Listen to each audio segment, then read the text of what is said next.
Hello and welcome to More to the Story with Molly White, where we talk about what the abortion industry doesn't want you to know.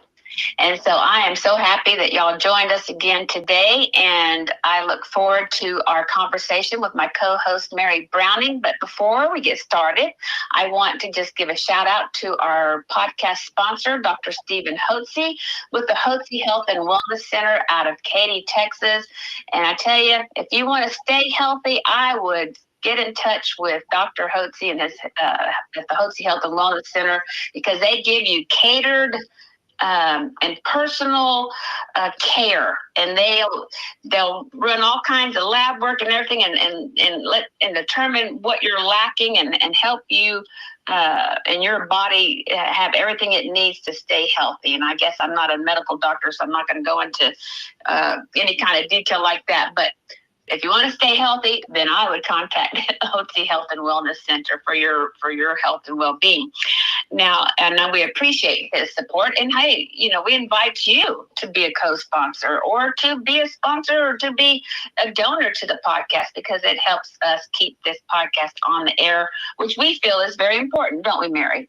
Yes. It is, because we kind of like exposing the lies of the abortion industry, and educating people on the rest of the story, I guess, that there is more to the story when it comes to the topic of abortion. And so before we introduce our special guest, Mary, do you want to go ahead and give us a disclaimer? Yes. Today we will have some information about abortion on our podcast. So if you find yourself having an emotional reaction, we consider that a trigger, and it's an invitation to another level of healing. So we would encourage you, if that happens to you, to call the H3 helpline at 866-721-7881 and log on to there and find out what kind of resources you can get close to you. You can also log on to operationoutcry.org and see about health and healing resources there as well. Thank you, Molly. Well, thank you, Mary. And a lot of you who are viewing this podcast, you can see that there's a old picture of me on there, but I'm having technical difficulties on my end, and so I've actually had to call in to try to be on the show today. But I'm happy that I can participate, because we have another great guest on today, and it's Deborah Tildon. Deborah is from Montana. She is the co-founder of Smart Women's Health Care. She is a life coach and abortion recovery leader, and also a pro-life lobbyist. She's got boots on the ground everywhere. And so we're very happy to have Deborah on. And so Deborah, come in and introduce yourself. Awesome. Thank you so much, Molly and Mary, for having me. It's definitely time to take back the narrative in women's healthcare. Women have been lied to. They've been sold pills, potions, procedures, and a whole lot of lies and propaganda about abortion. Abortion is not healthcare. There are risks and complications. That's really the message. The overall message of Smart Women's Healthcare is science matters in abortion-related trauma. Amen. Absolutely. And it is true. Women have been sold a bill of goods, since when Margaret Sanger came out, with her birth control movement, and then they're trying to package all of this as women's health care, when it does nothing to improve women's health, but everything that deteriorates women's health and even leads to death.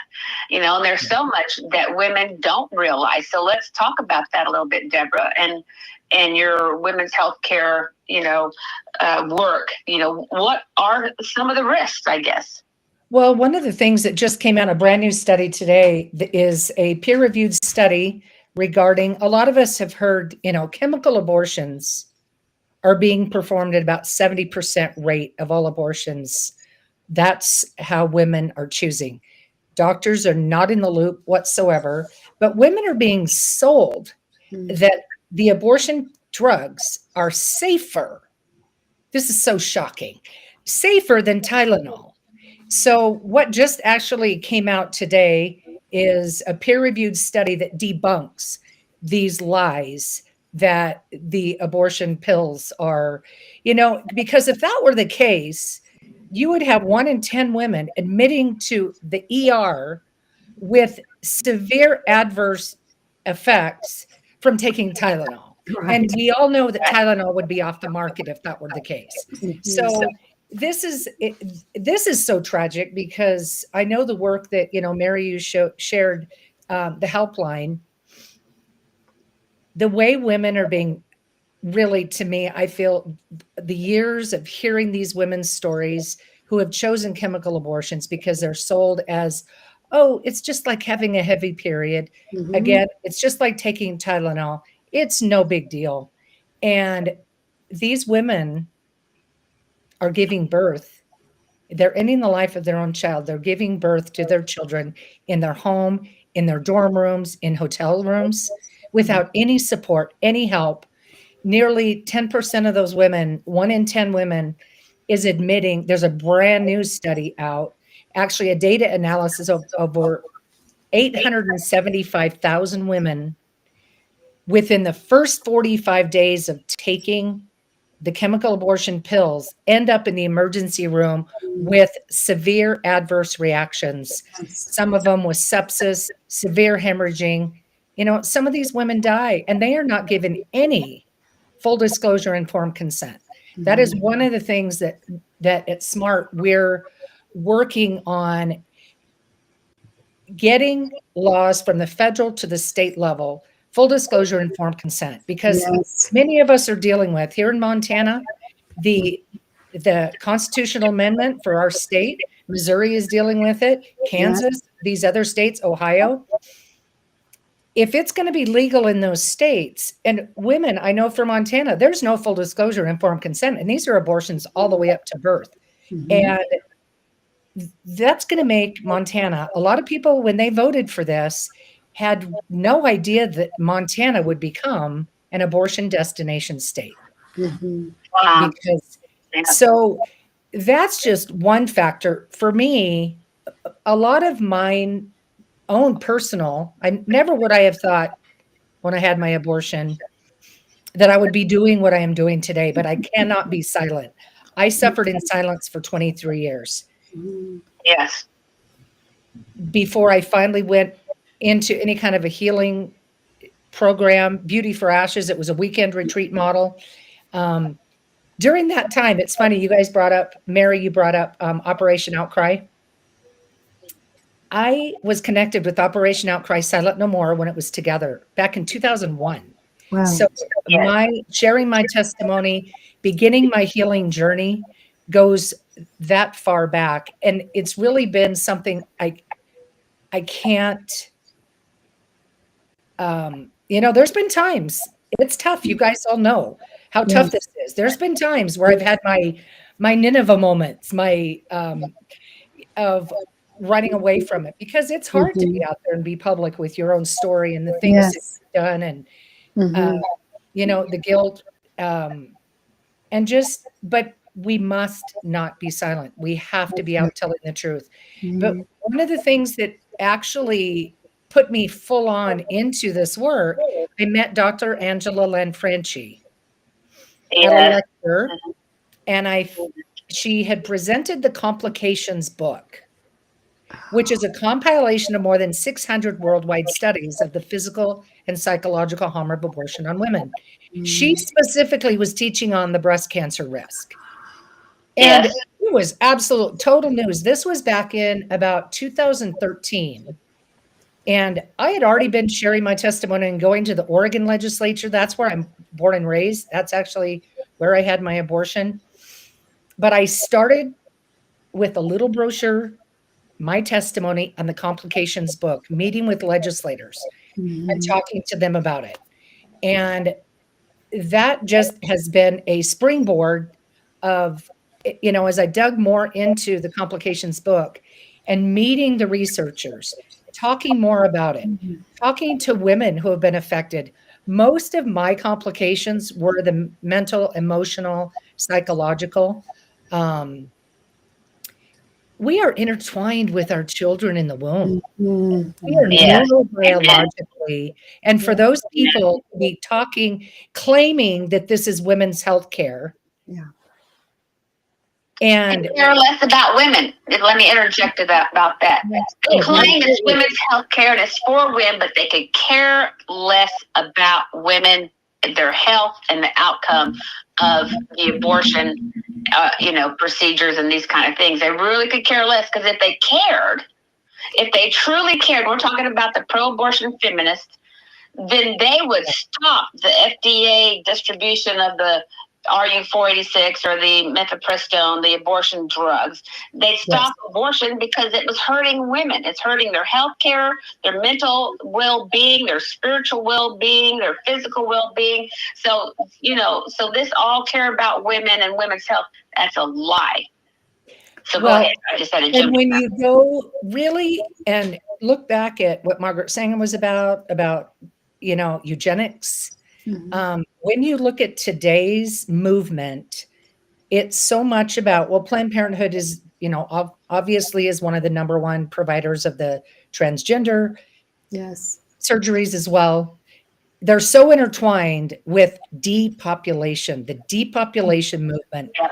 They will use and abuse anybody they have to get their agenda and ideology moving forward.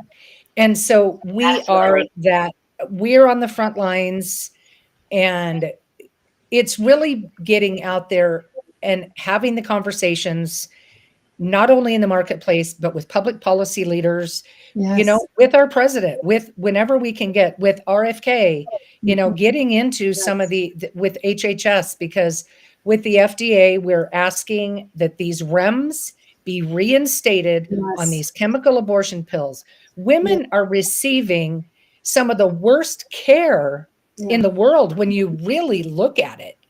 And the risk that, they're with these chemical abortion pills, there's no physical examination. There's no ultrasound to see the gestational age of the child. There's no checkup to see if it's an ectopic pregnancy. For a woman to take these pills who has an ectopic pregnancy, that could kill her. Yes. It could. And so that's kind of the baseline of what we're asking for, is for the RFK, the president, to add back those REMS. And they are definitely researching it, going after that. And most of us are pretty confident that this is a common sense solution. Yes. That will protect women. Yes. And, the sad thing is a lot of even ER doctors are having to perform and complete these abortions against their conscience. They're being forced to do it. Mm-hmm. And are dealing with women, they don't even know what was the cause of their sepsis, or what was the cause of their hemorrhaging.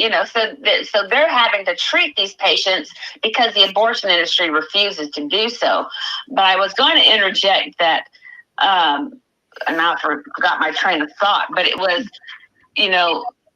the FDA, of course, removed all the regulations and of the distribution of the abortion drugs. But really, and like you said, these women are taking these drugs thinking that they're safe and okay, and they're going home or to their apartment, to their hotel, to their dorm room, to a Walmart bathroom, and going into labor and having, passing their child and having to deal with that without any medical staff whatsoever. It's malpractice. Abortion is the only medical procedure, that you don't have to have full consent and disclosure for. That you don't have to sign your life away, before because I just had shoulder surgery, I've had foot surgery, and I've had 2 cataract surgeries. I've had to sign all these documents. They told me all the risks involved. They told me of the options. They told me all of these things, even with anesthesia, everything. And then I had to sign the dotted line knowing, okay, yes, you told me, I understand, and this is what I want to do. Abortion is the only medical procedure that you don't have to do any of that. And that is medical negligence. It's so tragic to see that women are being, abortion has been put in this protective, political bubble that has nothing to do with healthcare. And I just feel like we're in a moment of the opportunity to truly mobilize people, we have truth and science on our side. Yes. When we, in talking earlier about the resolution that we're working on from the federal level, that is a concurrent House and Senate resolution, we are bringing forward, and this is something that lawmakers need and want, is the data. And I will say there is a plethora of information of methodologically sound research on all of the risks and complications. And that is when we met with some of the congressional members last week. Real quick. I'm sorry, but real quick, this research is from all over the world. It's not just the United States. Correct. It's research from all over the world where there's no bias against abortion. Absolutely. So it's not like, oh, well, this is biased research because you're pro-life or whatever. No, this is research that comes from all over the world. Absolutely. And the thing that we really were, one of the things that legislators, I've been meeting with them from Oregon and Washington since about 2013.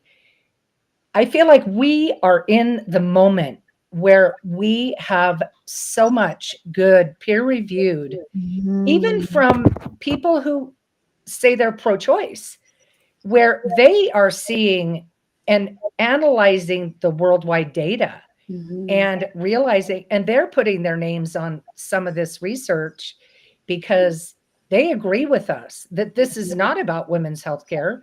This is exploiting women. This is hurting women. And, I would invite people, one of the best places that I have found right now is the International Institute for Reproductive Loss, IIRL.net. There is so much data that we have, and this is the information we're providing that backs up the House and Senate concurrent resolution.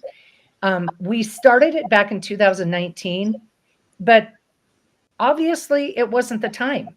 But in the climate that we're in right now, yes, we are seeing the staggering amounts of harm to women.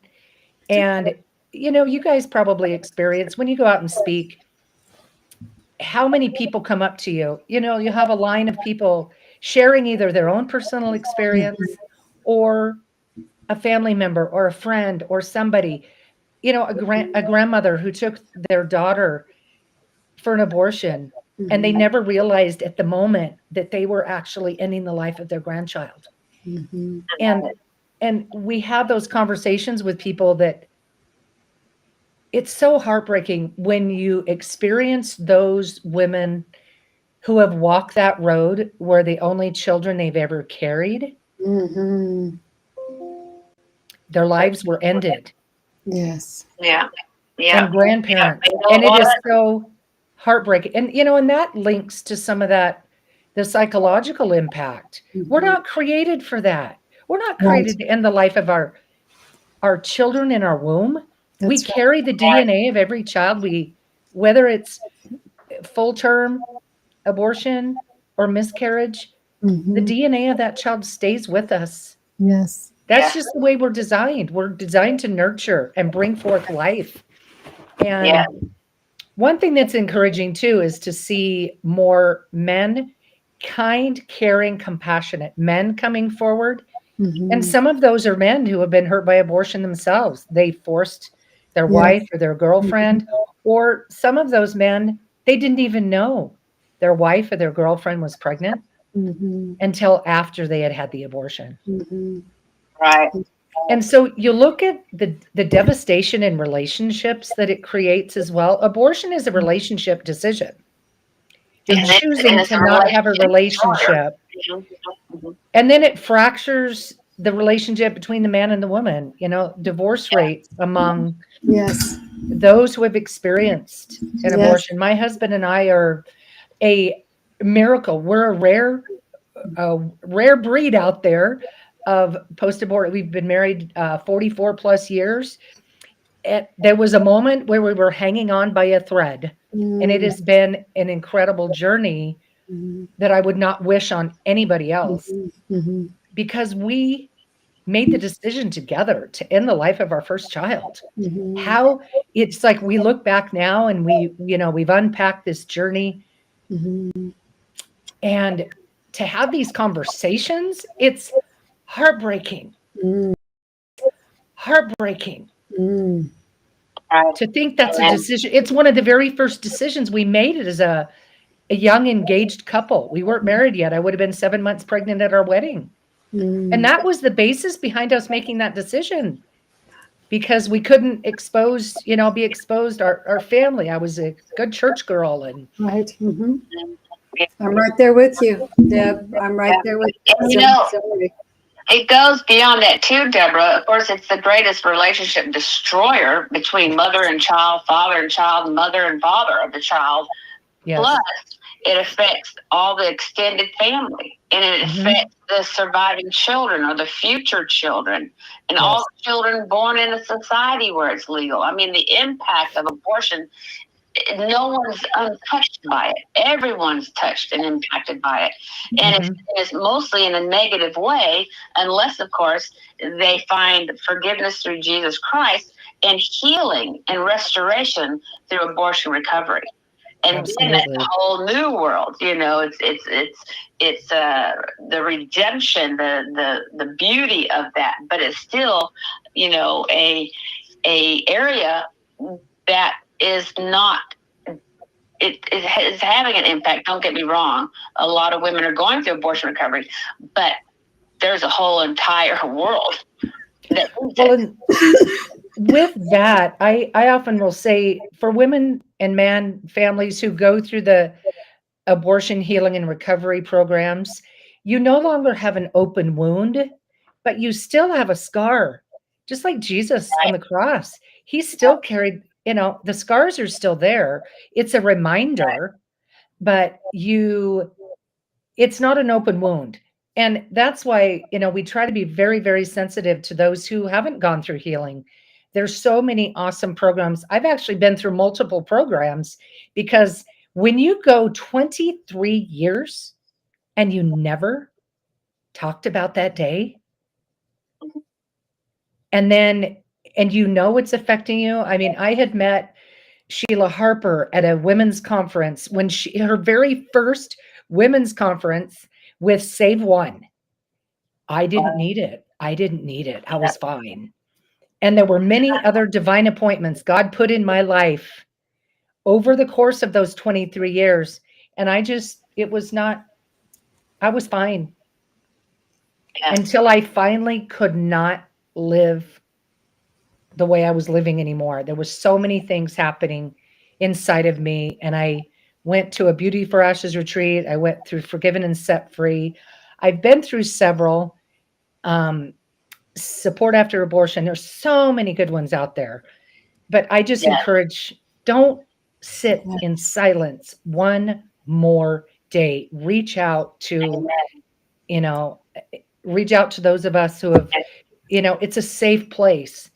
It's a safe place to unpack your story and your journey. There's no judgment. We've all walked this road. We all have things in life that we're not proud of. If I had one do-over in this life, life is full of choices that we make. And if I had one do-over, my abortion would be it. It would be a redo, an U-turn. Let's not go there. Mm-hmm. It is the only thing of every other decision I've made. There's some bad ones I've made, but that is the one. Go back and make the right decision, then so much of the other things that resolved or came from that would never happen and occurred. We wouldn't have been going down the life of self-destruction, really. Oh, yes. And that's what happens. I think I've told this, Mary and I talked about this before, that if you're not the same after your abortion as you were before your abortion, then there's something wrong. And the abortion is the root of it. And we invite women, go to operationoutcry.org, go to Smart Women's Healthcare, go to the H3 helpline, give them a call, because there's information out there that can take you through abortion recovery healing, even if you don't think you need it. Like I didn't, and you didn't, and maybe Mary didn't either. We didn't think we had a problem. We didn't think we needed to go through abortion recovery. And I've been through several. Yep. My first one is where, reality hits and you come undone, and it begins.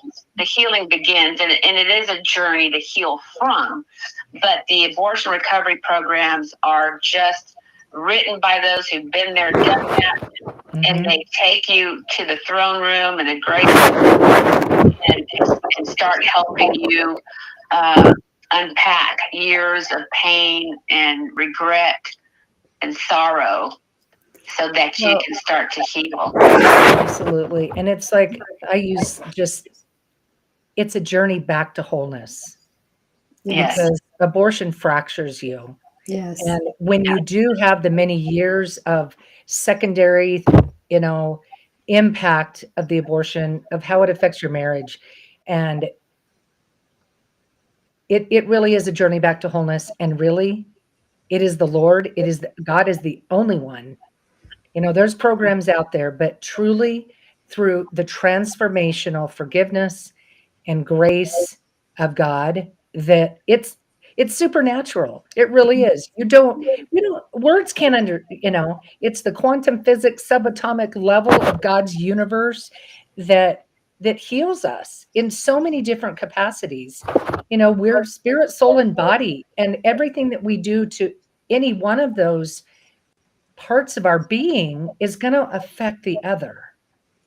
Right. And God has the answer to every problem that we face in this life. And these healing programs, it's such an honor to work alongside so many of them that have transformed my life. It's like a sisterhood that none of us ever really realized we were joining. Right. And it's a support system. I know that some of the women I went through my healing through down in Sacramento with the Pregnancy Care Center, we are still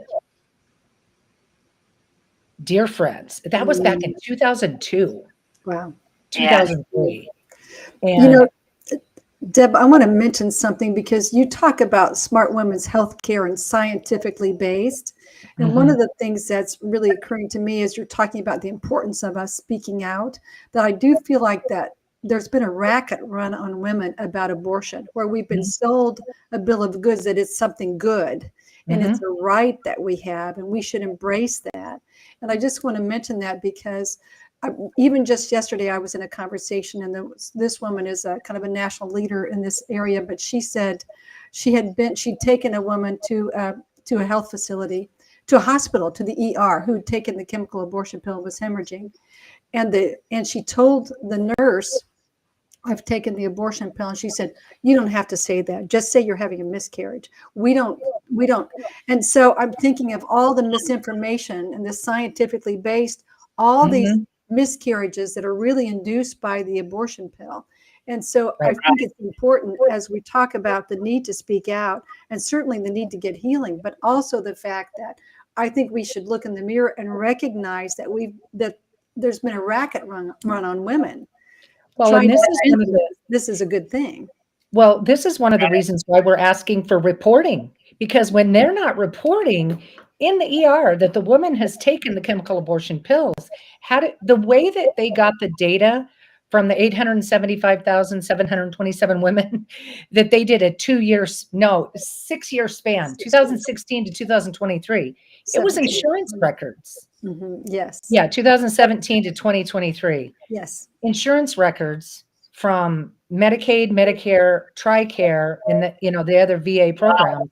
That's how they got that data. And the first 45 days after the women had taken the pills, what were the adverse side effects? And that's where that data came from. So it's really, really sad that the medical community themselves are partnering with the demise of women and the healthcare. Those doctors need to be able to give her the proper medication to reverse what's going on in her body when she's hemorrhaging, if If she's I- got sepsis already setting in.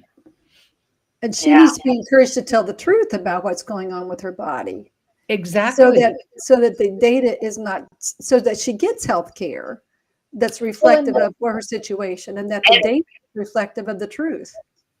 Well, and I feel like I want to say to those women out there that might be listening, we know that it's very difficult situations that you're found Yes. yourself in sometimes. Yes. We are not judging you. We That's right. understand it is a tough place, but you need support. You need love and care and compassion and supportive people around you. And that's where the, pregnancy health centers come.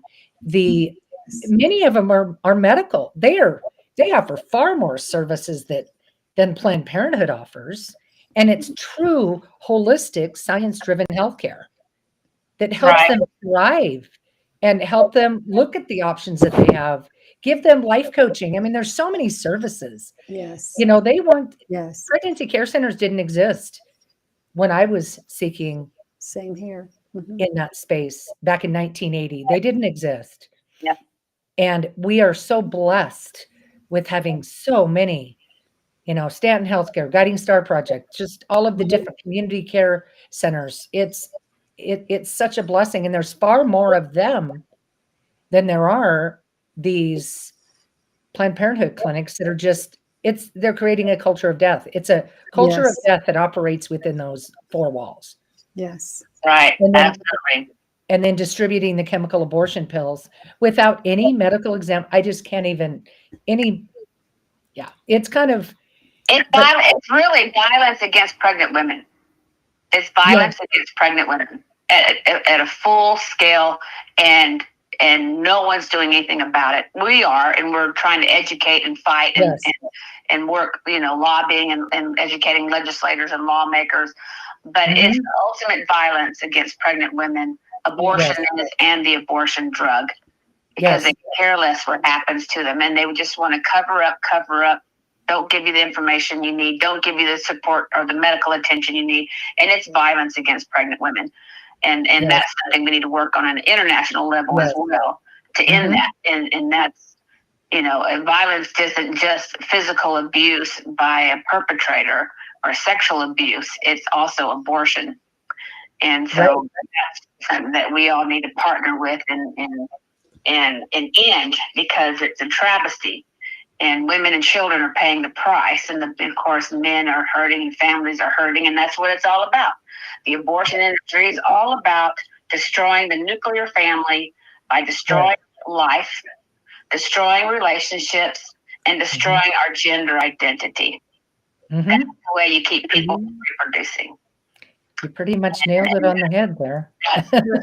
There's nothing healthy and there's no care with abortion. There's nothing healthy. There's no care.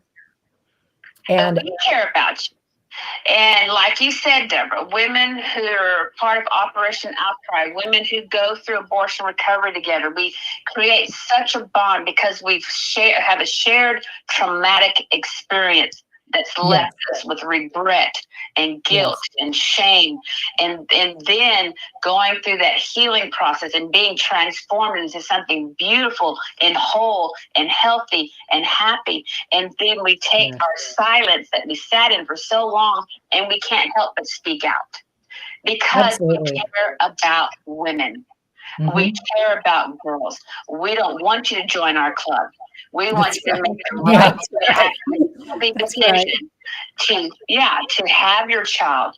And of course, the best thing to do is to raise your child. But if you can't do that, there are loving couples, a million loving couples wanting to raise a child, and they don't have their own, and they can't have their own. And placing a child with a family that wants to love it and raise it is another great option. And there's all kinds of support for you for that. But our message to you is to get educated, get the support you need to make good, healthy, happy decisions.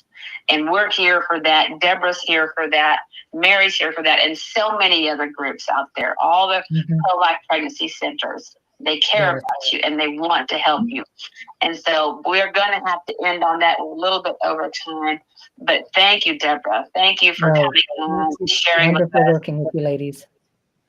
and your wonderful Sister. work in Montana. We didn't get to talk about that too much, but we'll have you back on because it's so important for us to use our voices in the legal and the political arena, because Yes. and the medical establishment as well. They need to know. So anyway, thank you for joining us. Absolutely. More to the Thank you story. for having me. Thank We you, look Deb. forward to seeing you again next time. Thank you, Deborah, and thank you, Mary, and God bless y'all.